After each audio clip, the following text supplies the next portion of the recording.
is Offbeat, podcast that helps you to transform your career aspirations into reality. With your host, Adnan Sohail. Hello and welcome to Offbeat Show. Thank you very much for joining us another time. We are living in an age where most of the people are struggling, fighting in order to get mental health status equal to physical health status when we are talking about the insurance policies. The data shows that mental health issues are on rise, and certainly there are some research which are backing up this idea. Harvard's one study shows that almost 80% people once in a life they suffer or go through the mental health issues.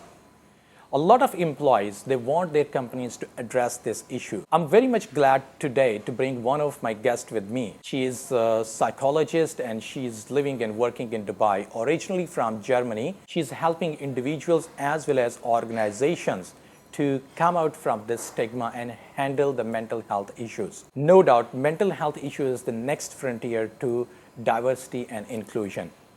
Welcome, Silke. Thank you very much, Mohammed, to be really on your show on such an important topic. And I also like the notion that mental health issues should be really on the forefront now, like physical health.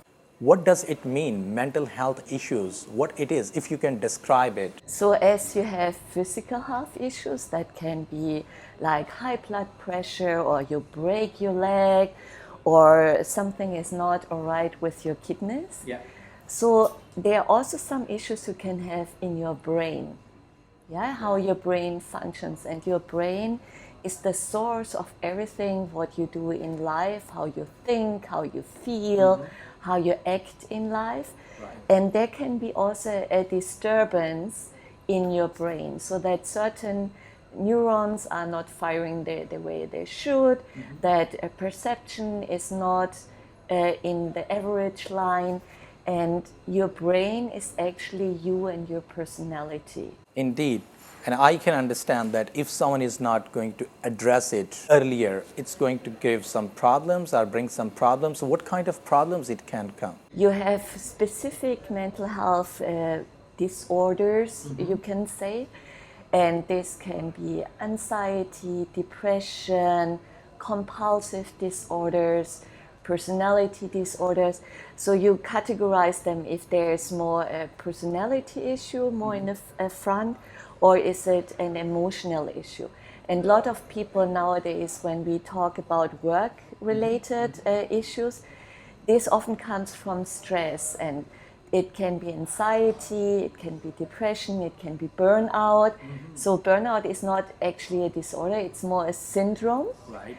It's not qualified that you have to see a psychiatrist or something.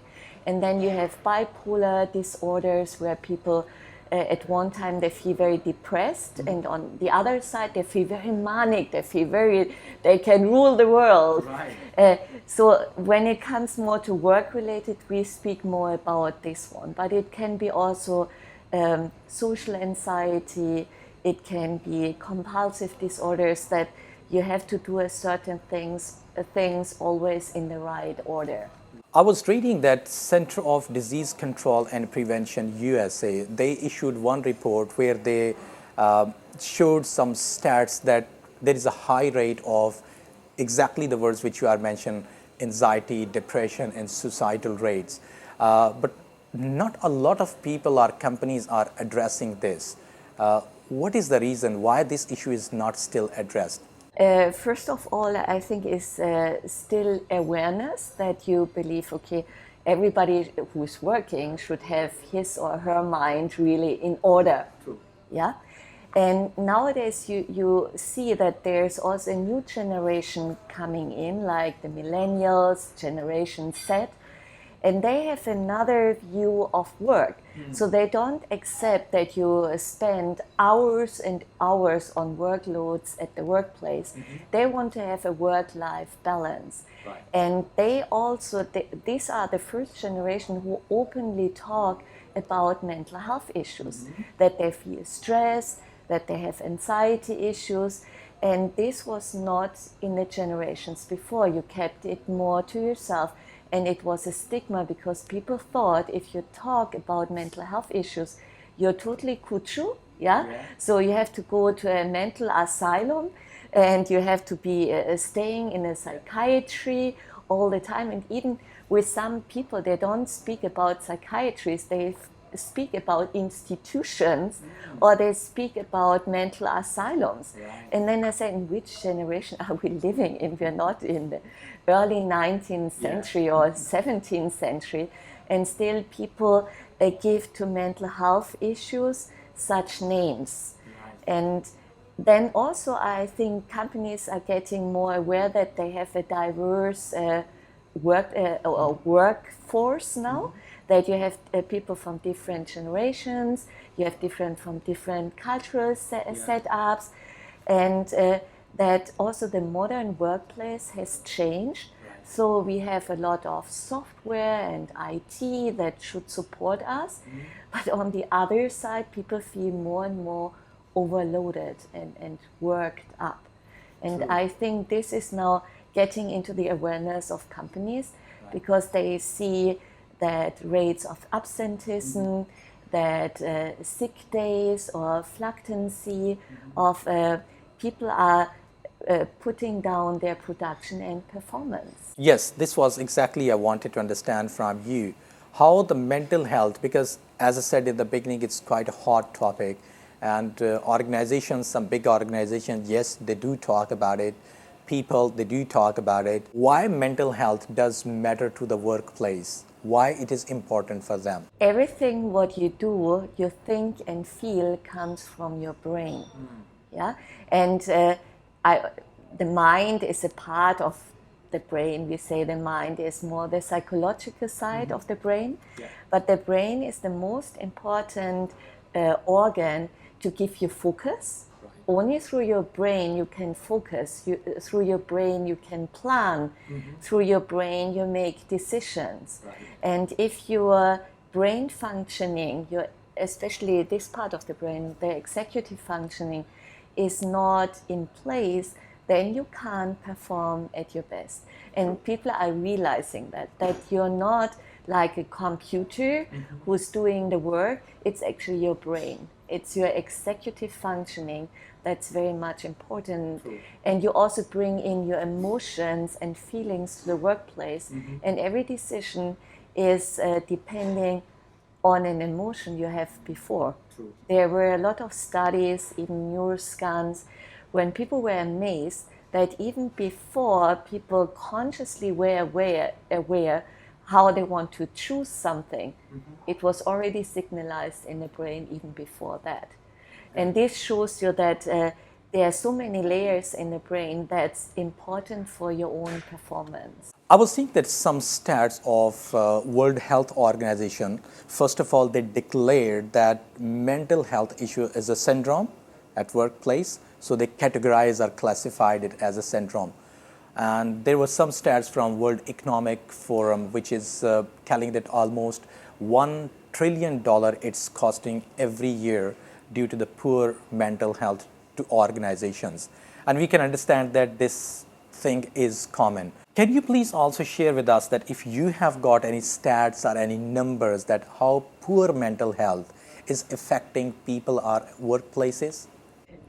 These exact numbers I don't have. It's only that it's quite prevalent that you have, for example, 1 in 5 employers in the US, they have a mental health issue, and 1 in 4 even worldwide. So you see that in middle or high income countries, the prevalence rate of mental health issues is even quite high, and that they even say at some point in everyone's life, you face a mental health crisis. And now, when you see these numbers, 1 in 5 of every employee, this means, depending on the mental health issues someone has, that there will be some days of absenteeism, sick days, maybe performance rates are going down. I don't have the actual numbers now, but I think the trillions you said is quite realistic. That's also what I can remember. I read your recent article in Forbes where you talked about the stigma. Can you go through that and tell us that what is the stigma of mental health issue and how it is going to affect?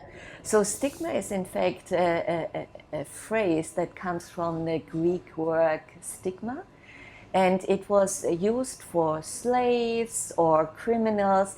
They got often a brand mark. So people with mental health issues never got a brand mark, but they were separated always over centuries from the normal society, especially also in the in these antique times.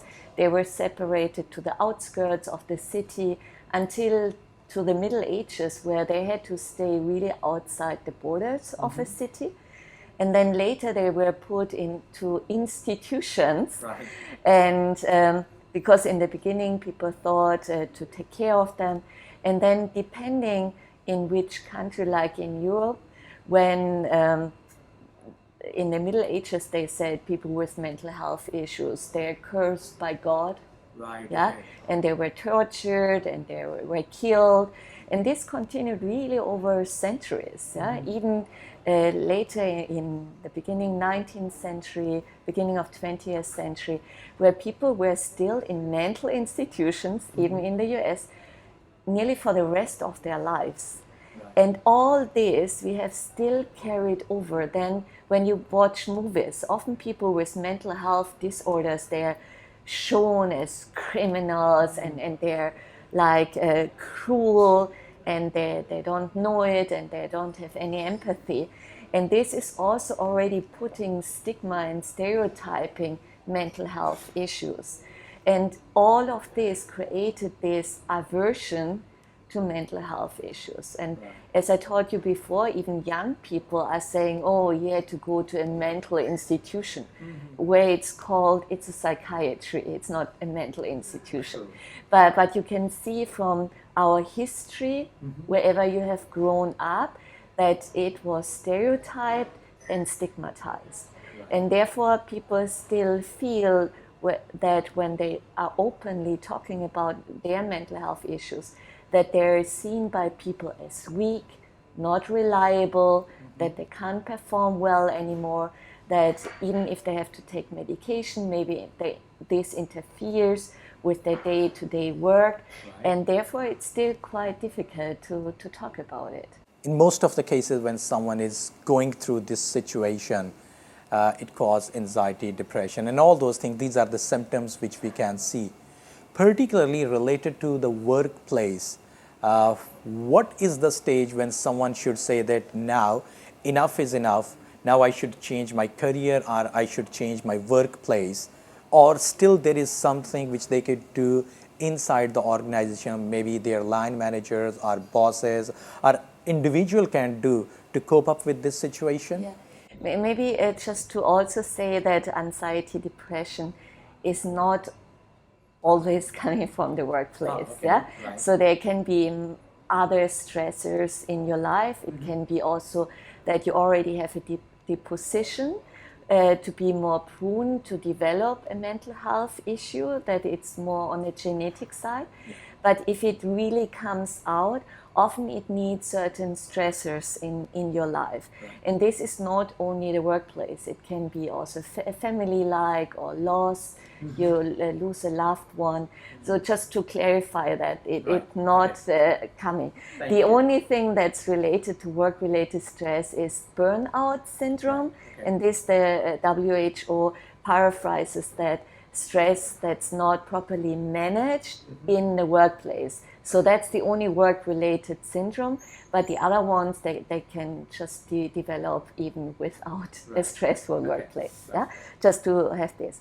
So if you, the first thing is that you're actually aware that you have a mental health issue, and studies have shown that it's not necessarily a stigma that prevents people to seek help. It's often their unawareness. They're not even aware that they have symptoms already of mental health issues. If you're now aware, or you see there's a lot of stress in your workplace and your health is becoming, or your performance is going down, you feel tired, you're not, less and less you are the person you used to be. And this is really a sign to seek help. If your workplace is still very stressful with workload, the first thing I recommend is that you also look to change something in the structure of your workplace. Right. And a safe thing would be to speak with your manager. And or the first thing is that you prioritize your workload. Right. Because some people are unorganized or they don't know where to start and where to end, that you really prioritize what is very, very important and what is less important. Right. So that you manage your things on time. Right. Then also declutter your workplace. Say no to certain things, that you also learn to say no. Right. Yeah. And this is the first things you can do on your own. Right. Then also if you have conflicts at the workplace with colleagues, also try to solve these conflicts. If you see that you have done your part, it's also time, and you may already have a diagnosis. If you trust your manager to talk to him and say that you were diagnosed with a medical condition, you don't need to say what it is. Yeah. You can say medical condition, and this means that you have to take, that you really have to work on time, that you can't do so much overtime work, but you will try to get things home or to work in the weekend, that you may have to see a doctor once in a week if you can't put appointments after work time, and negotiate what is possible or certain adaptations in your workplace.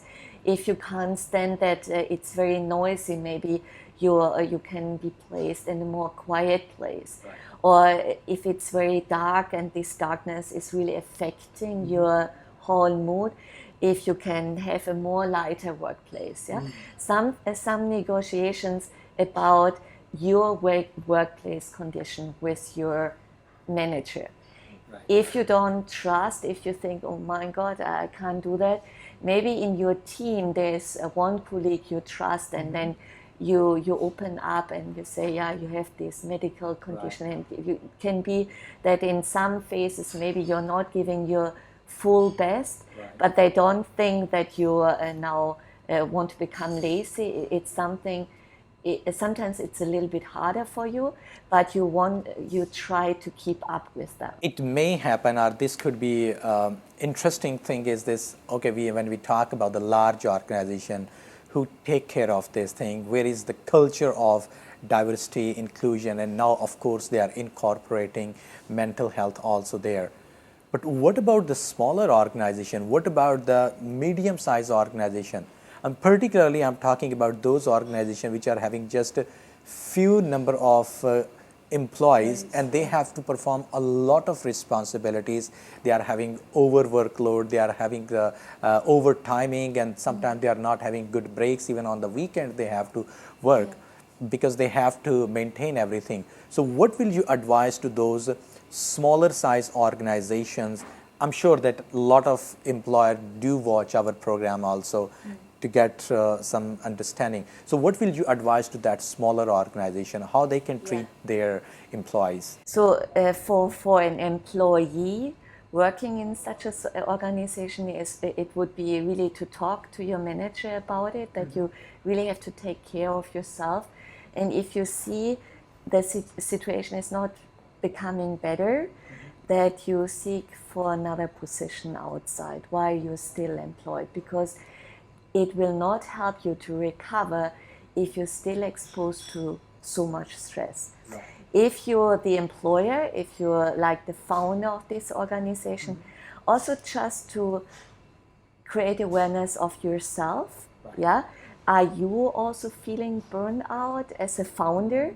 And how are you keeping up with your stress? Yeah. Are you creating awareness about yourself?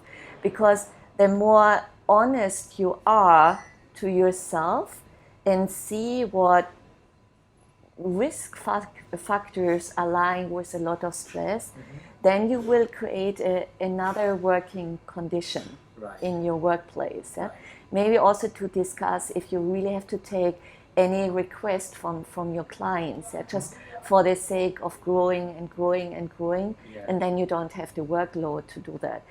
And even for a small employer is to create awareness of the risk factors of high stress levels, yeah, and create awareness what kind of consequences it can have, like burnout, anxiety, depression, yeah, and you can also bring in some experts talking about it, yeah, to have like a talk, or you as the founder go outside, talk with some people in your community, mental health providers, yeah, what does it mean?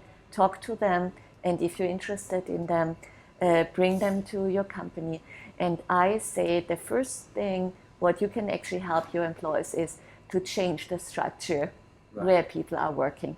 We always concentrating, bring in a gym, we do awareness campaigns. No. More important is that you look where are stress risk factors or risk factors for psychological health at your workplace. And it can be workload, it can be conflicts, it can be the relationship manager to employees, it can be that you're understaffed, that you have high expectations, and all this you should address before that if you really want to implement mental health as a part of an inclusion and health strategy. I was reading that some large organizations like Johnson & Johnson and some developed countries in Europe like in Sweden or Germany, they started to take action on the formal platforms. Like let's say if it is the organization, formally they are taking care of this thing and they are incorporating it as their policy. If it is a country on the national level, they are running its awareness campaigns or something. Do you have some other stories where or which countries or organizations are implementing this? They are serious on mental health issues and how they are addressing our, if you can share a little bit there where it is implemented till now. As I also, while I wrote the article, so I really spent a lot of time to research. And what I found, even from World Health Organization, a lot of that data is coming from Northern Europe, like what you said, Sweden, the UK is really at the forefront.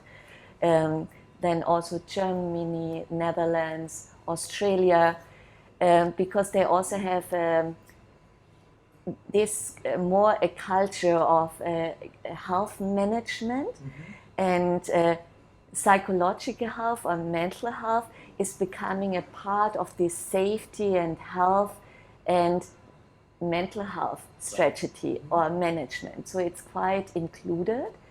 In the US, I had to laugh a little bit because, the US is more a capitalistic country. So it depends on your employer. And of course, Google they are also quite at the forefront, I think also Microsoft.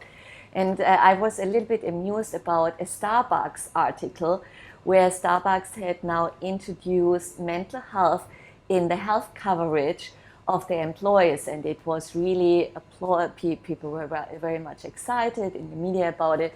And then I said, in Europe it's part of a normal health insurance policy.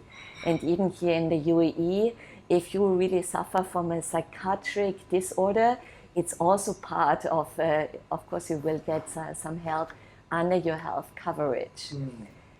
With this said, they are really at the forefront, and they have very much integrated mental health programs. They are also providers who are not only offering trainings for the employees, for stress management, for mindfulness.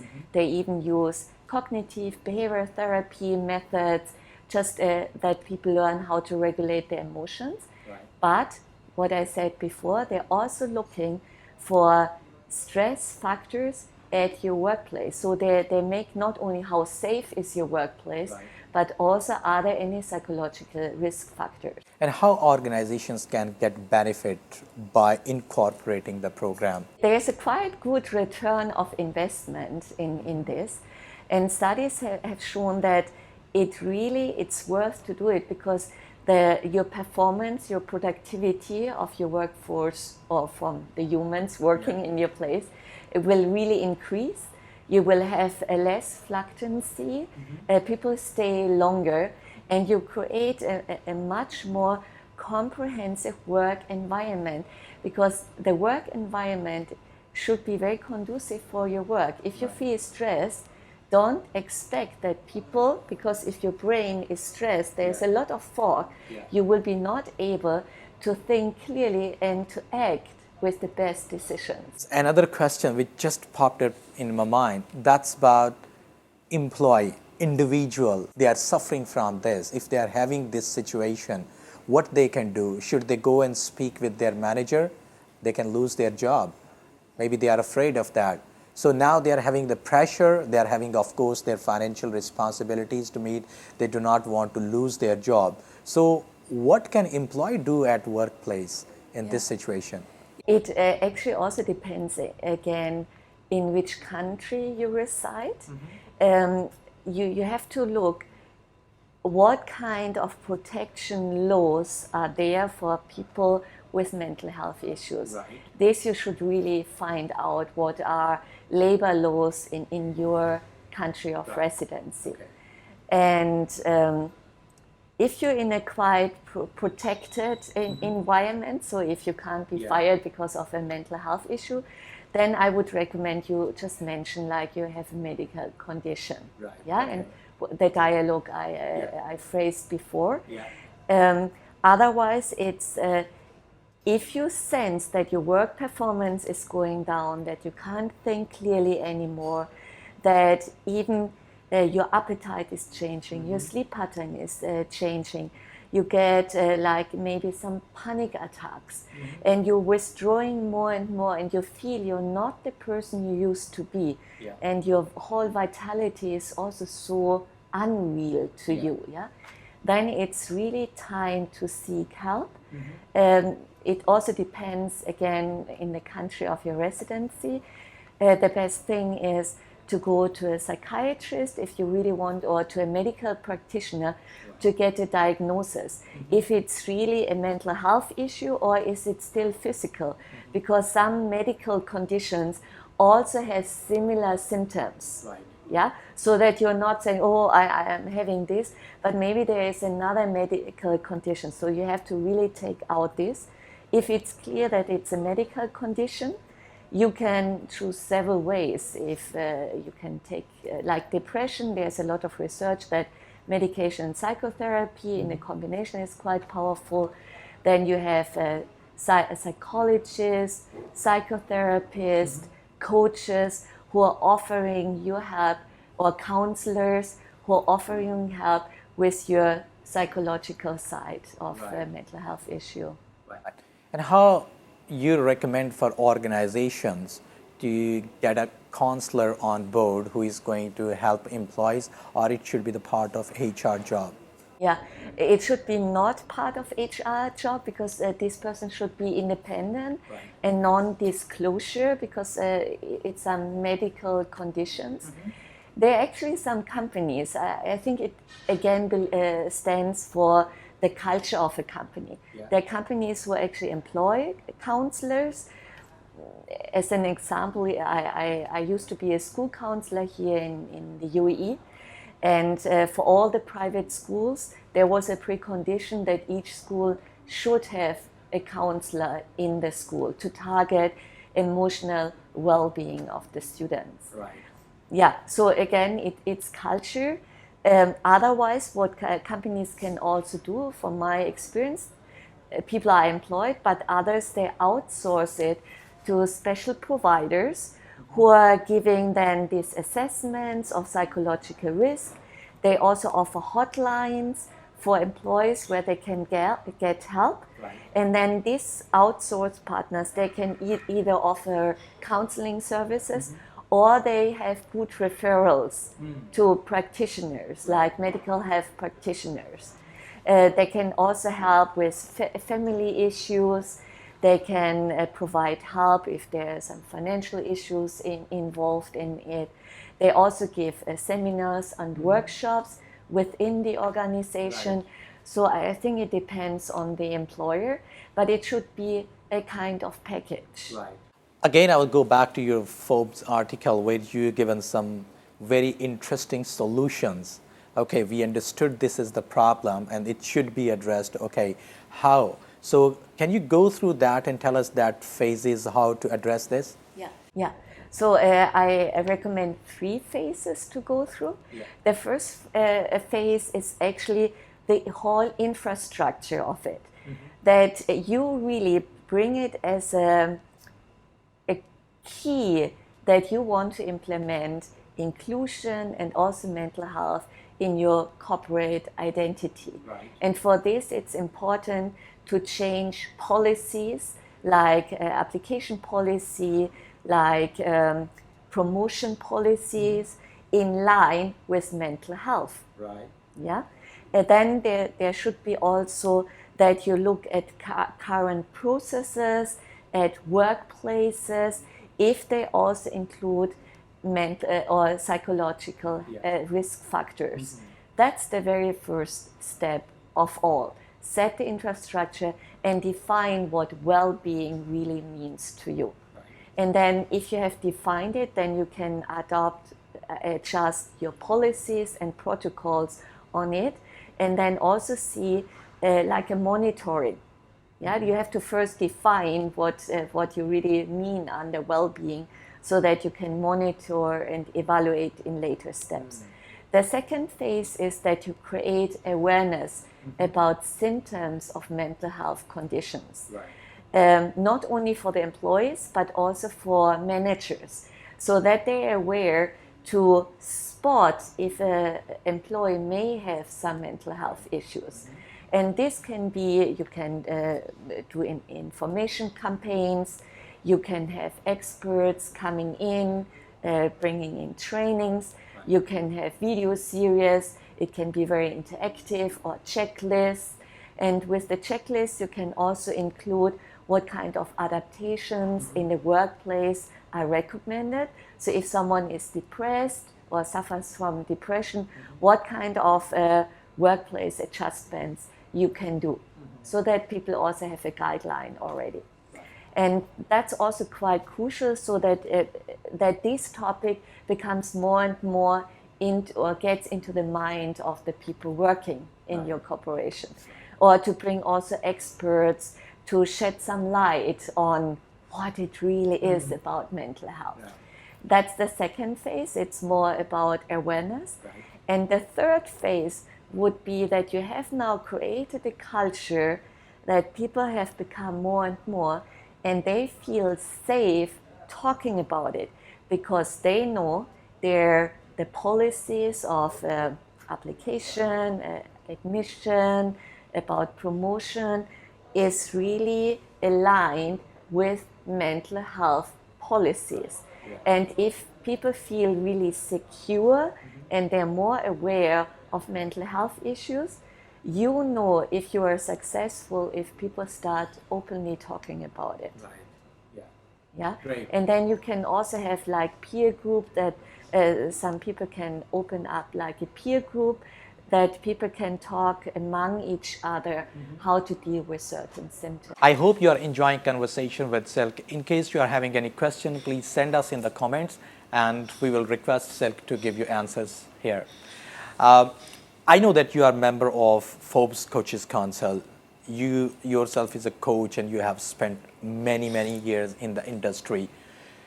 You work with the executives and top tier management and manager to make them successful. Can I ask that what is the secret of success? Maybe it will be helpful for a lot of our viewers. Yeah. As for me, of course, as a psychologist, means that your neurons are fit. And what do I mean with this?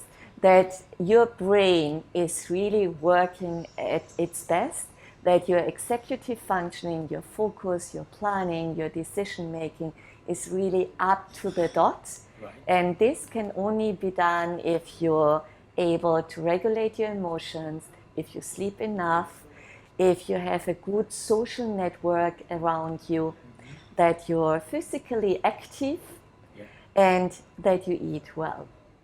Yeah, and this I call it the 6 crucial ways of being successful. If your brain is fit, if your neurons are fit, you will be fit and successful. I totally agree with you. Working as a psychologist and as a coach, what do you like personally about your profession and about your job? Yeah, what I personally like is that I see people getting unstuck. Right. If I really see that we can release limiting beliefs and people really, some people say break through, but for me it's more to get unstuck and really go into the freedom of choice, then I'm at my level best. Then I'm in my flow. Meeting with a lot of people from different industries and organizations, what are your findings? Today's workplace, what kind of challenges do they have?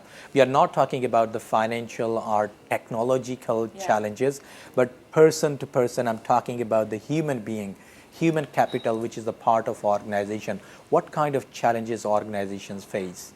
I think what I said before, you have now also people from different nationalities working together, so much more diverse. They always say workforce, or like a lot of people from different countries, from different generations.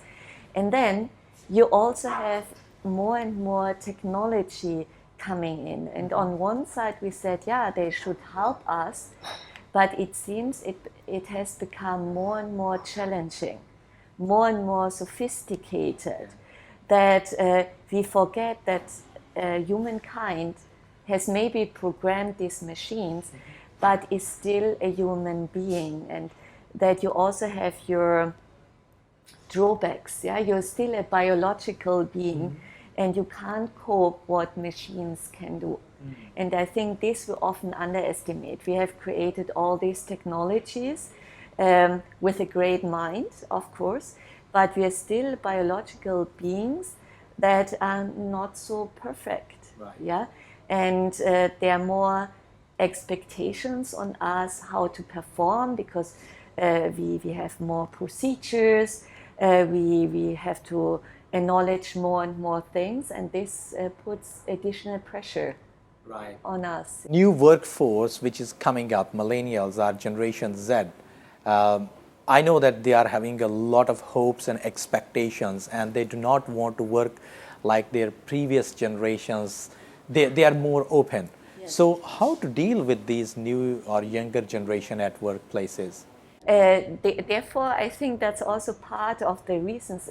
There was a study where they saw that fluctuancy in certain industries, and 50% of millennials and 75% of Generation Z quit the job because of work-related stress. They were not up to it to deal with that anymore. And I think also the upgrowing is different, and I think they also expect a different work-life balance, what we maybe didn't put into place before.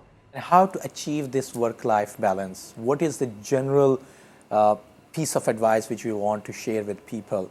A lot of people, like it, they are having longer working hours and they are not having enough time for themselves. Do they have any quick things which they can do at their workplace, or how they can create a better work-life balance to stay physically, mentally healthy, as well as to perform better at workplace? So in one of the other articles I wrote on Forbes, it's about burnout. And I refer to a book, it's called Burnout Experts. And these are really experts in the field of burnout, a lot of research.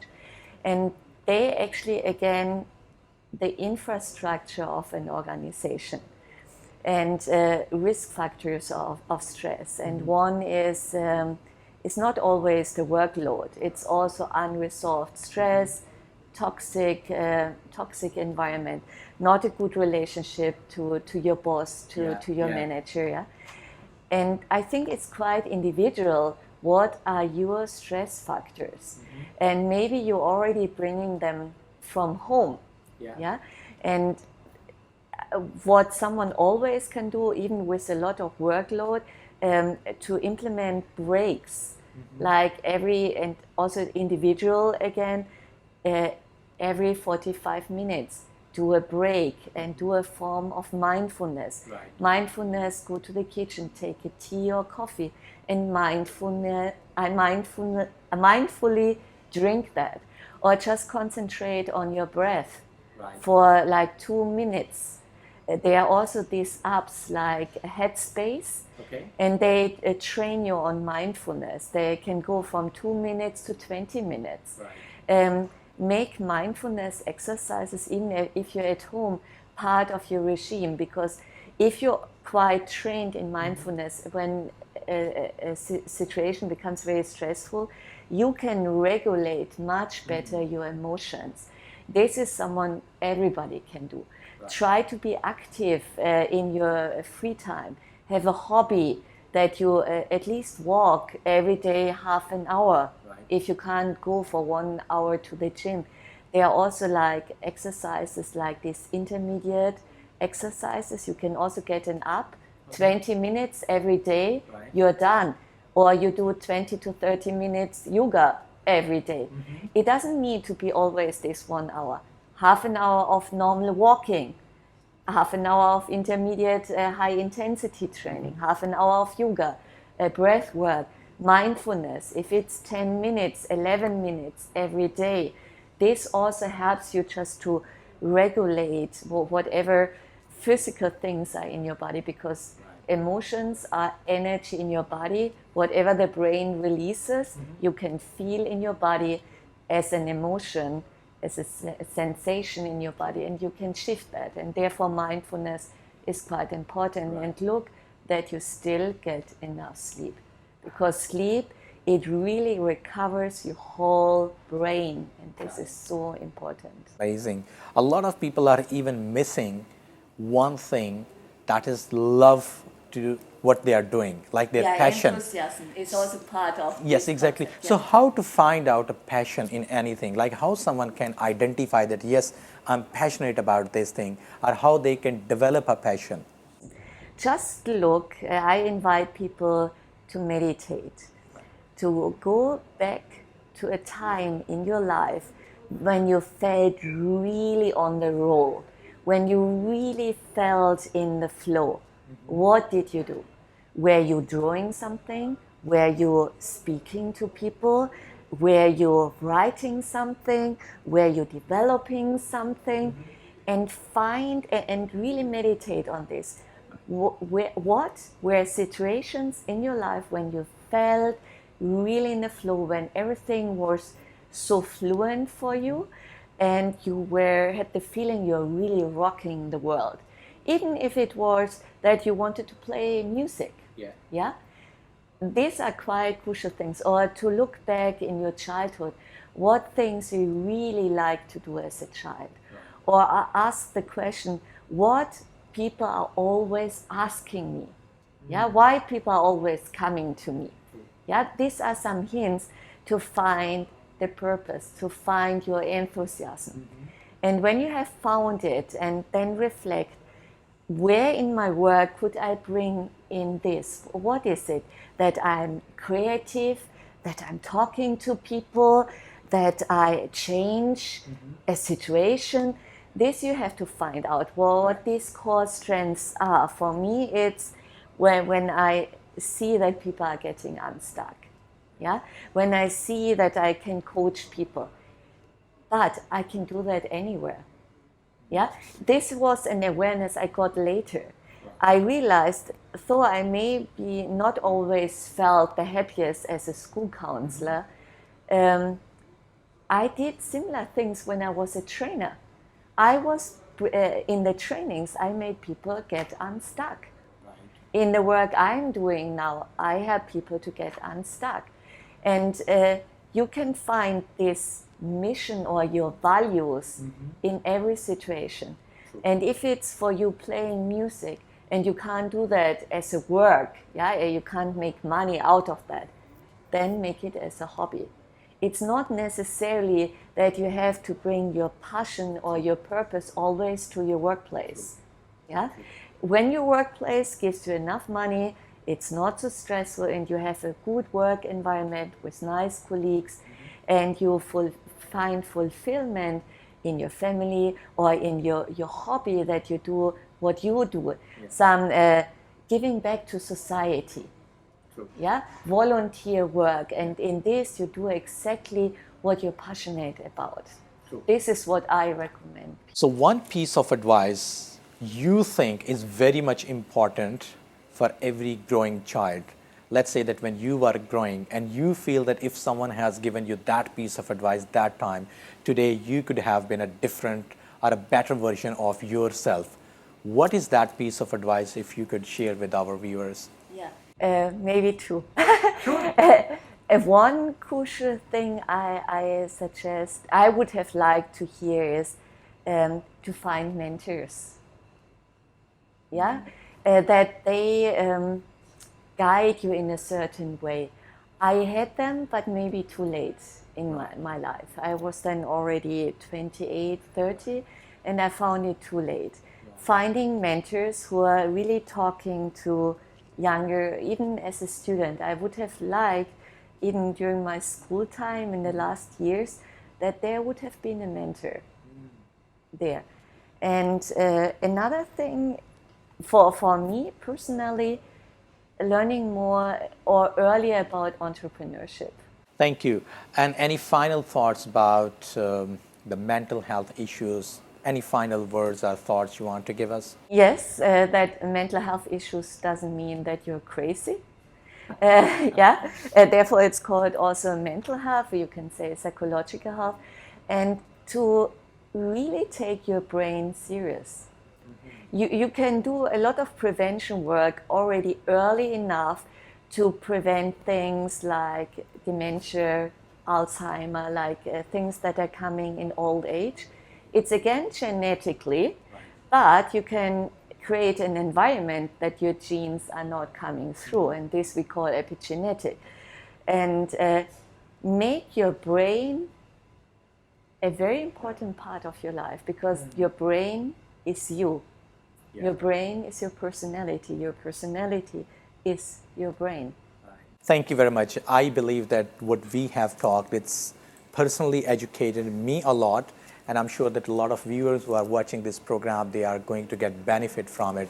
I truly appreciate your time, Silke. Thank you very much for coming on the show, and we would love to have you back again. Thank you very much, Muhammad. I'm so glad that you took really this step to make mental health issues or psychological health part of your show. Thank you very much. I hope you people are going to find it useful, because no doubt this is the burning issue across the world. All the organizations and individuals, they should understand what is the mental health issue means and how it is going to affect a person as well as organization. And after that, what kind of measures they have to take. So thank you very much for staying tuned in and watching all this episode. Till next week, goodbye. Thanks for watching this episode. If you like our content, please subscribe to our channel, press the bell icon for regular updates.